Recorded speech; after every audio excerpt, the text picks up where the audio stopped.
A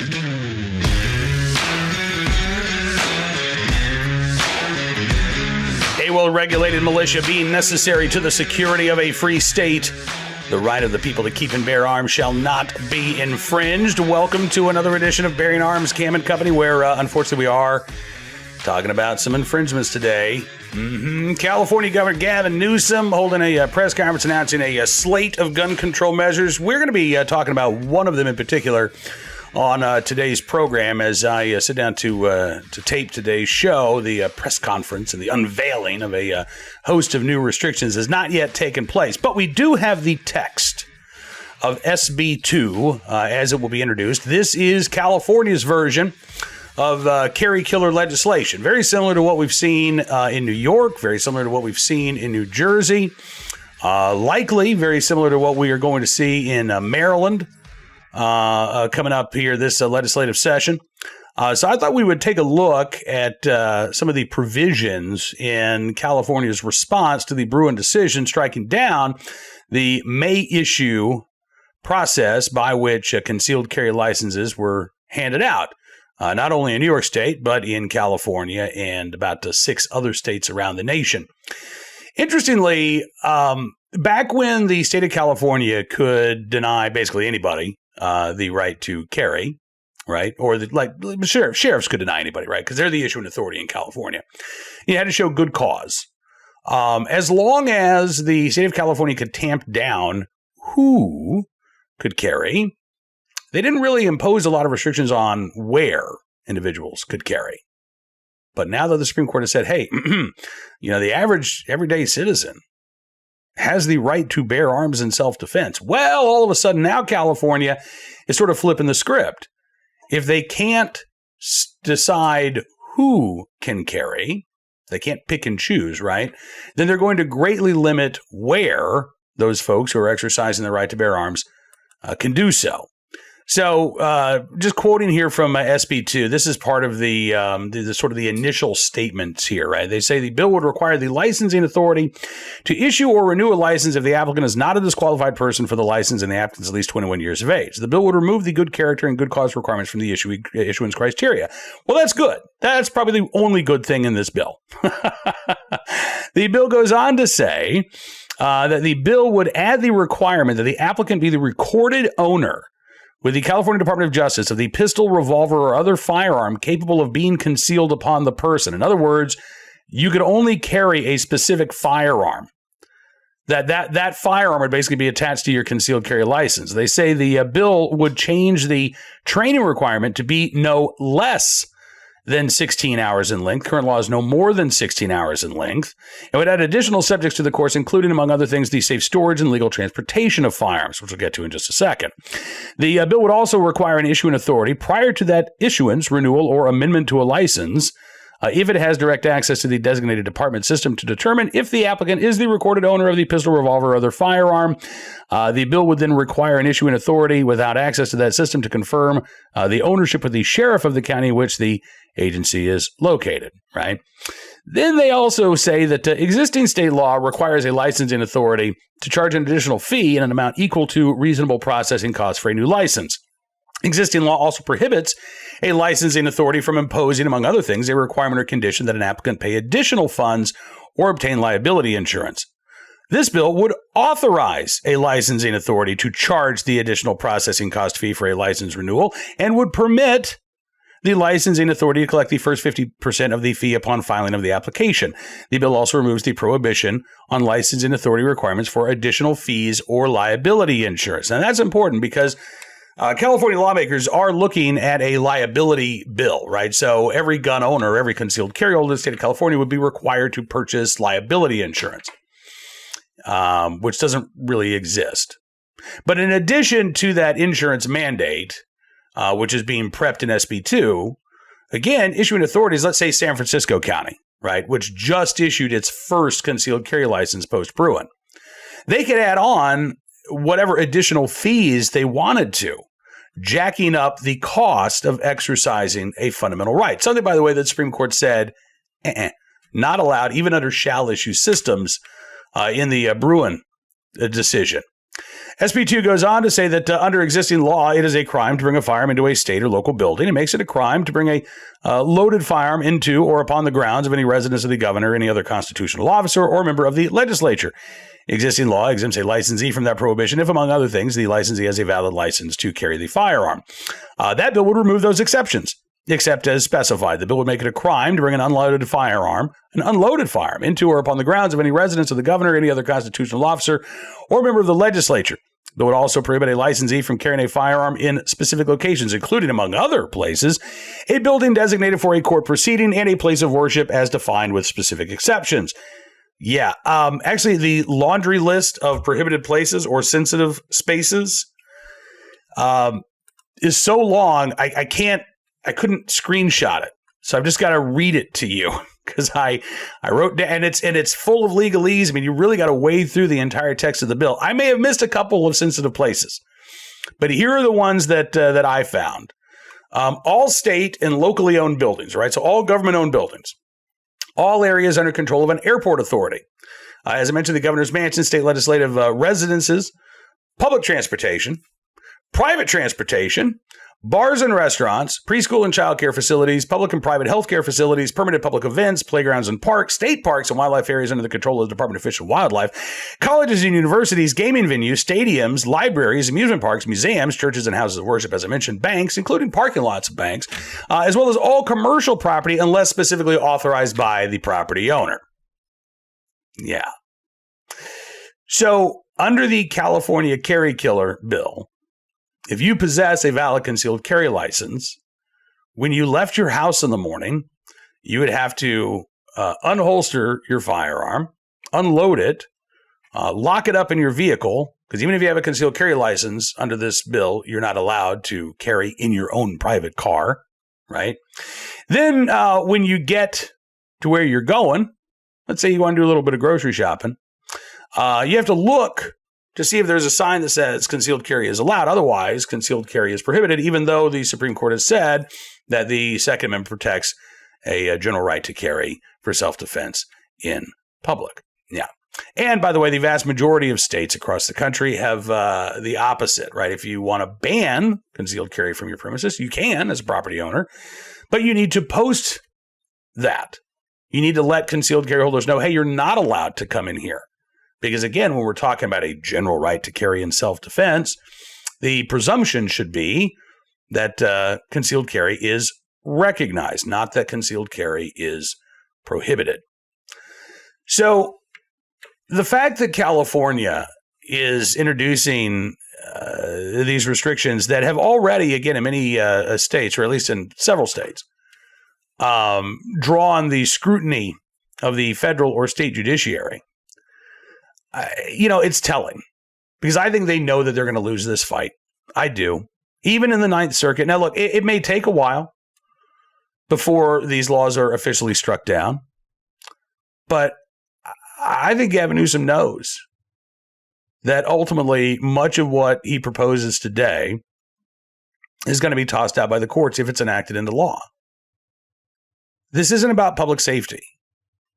This isn't about trying to make the state of California a safer place. I mean, that may be what Gavin Newsom tells himself at night. But SB 2 would create a host of new criminal offenses carved out of a fundamental right. And there is no way that many of these provisions are going to be upheld under the Bruin standard. It's just not going to happen. But they're going to continue fighting against our fundamental rights.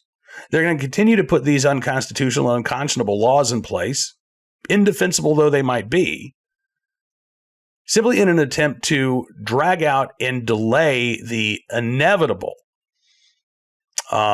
recognition of the fundamental right to keep and bear arms for as long as they possibly can. And, I know we've talked about this before. I think I might even talked about this last week. I think I wrote about this at Bearing Arms. It is so frustrating. It is so bitterly disappointing to see politicians like Gavin Newsom or Phil Murphy in New Jersey or Maura Healey in Massachusetts come out and not only condemn the tens of millions of Americans who are exercising their Second Amendment rights, but again, to try to thwart and impede the exercise of that right. It does recall the days of massive resistance after Brown versus Board of Education in 1954. And as I wrote a few days ago, here in Central Virginia, where I live, it took 11 years for the public schools to be desegregated after Brown versus Board of Education. That decision came down in 1954. And it wasn't until 1965 that the Supreme Court handed down an opinion in a case called Griffin versus Prince Edward County that said what Prince Edward County had tried to do to get around integration was unacceptable. They had shut down the public schools rather than integrate. They gave vouchers to white students to go to private schools that, in effect, became the de facto public schools. Black students didn't get those vouchers. And for 5 years, as the public schools were closed, they were educated in private homes, in church basements, anywhere that the community could find a place and the people who might be able to, impart a little bit of knowledge to these kids. It was shameful. It was despicable. And I'm getting the same vibe right now in places like California and New Jersey, Maryland, Massachusetts, and Hawaii, Illinois, Washington State, where, again, the Supreme Court has said, listen, this is a fundamental right. You can't infringe it. And these blue states and the politicians in charge giving the middle finger not only to the Supreme Court, but to their own residents, to the citizens in these states, and saying, well, to hell with the court, to hell with your rights, and to hell with you as well. But as much as they lash out, they're not going to get the last word. And it will not happen as quickly as we want it to. It will not happen as quickly as it should. But one day, I have every confidence that justice will be done to California's repeated intrusions and infringements on this fundamental right. Now let's turn our attention to today's Armed Citizen story, our good deed of the day, and our recidivist report, which also, by the way, comes from California. As Governor Gavin Newsom and lawmakers are taking aim at legal gun owners, a 23-year-old arrested in California after allegedly shooting and killing a cop in the small town of Selma. And the local DA says that Newsom and the legislature have blood on their hands after the death of this officer, pointing to the lengthy criminal history that the 23-year-old suspect had managed to rack up in just a few short years. According to authorities, the officer in Selma was patrolling just before noon on Tuesday when someone flagged down his patrol car and said there was a suspicious person in a yard. As the officer exited his car, he was shot several times. Pronounced dead at a local hospital. The officer's name not immediately released. The 23-year-old man later found. Selma Police Chief Rudy Alcaraz said, "I'm absolutely outraged. I'm horrified right now." Fresno County Sheriff John Zanoni says the motive for the shooting under investigation, but may have been gang-related. And authorities say the man arrested had a criminal record that included robbery and gun possession charges. He was wanted by probation officers at the time. And again, the local district attorney in a press conference gave some more details about this suspect's criminal history.